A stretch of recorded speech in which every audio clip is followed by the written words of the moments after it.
Hi everyone, I'm Ron Briggs, the new principal at Frontier High School. I've been in education for 25 years. I started my teaching career at Hueneme High School where I taught for 17 years. Then I taught here at Frontier for a year. I was the assistant principal at Foothill Technology High School in Ventura for 3 years. I was the middle school principal at Carpinteria Middle School for 1 year, and for the past 3 years I've been the middle school principal at Isabel Middle School in Santa Paula. One of my goals as the new principal of Frontier High School is to build strong relationships with the community members, staff members, and students. I want everyone to feel welcome to be part of the educational experience. It's going to be a challenge getting the students back into classes. We've had a year and a half of isolation. It's been really stressful for the students and staff.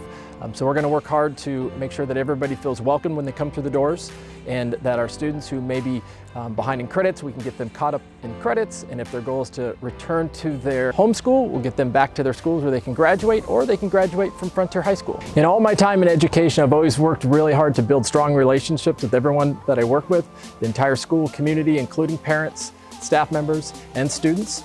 I will continue that here at Frontier as we work to build a really positive school climate for everyone so they feel welcome and supported, and it's going to be a great year.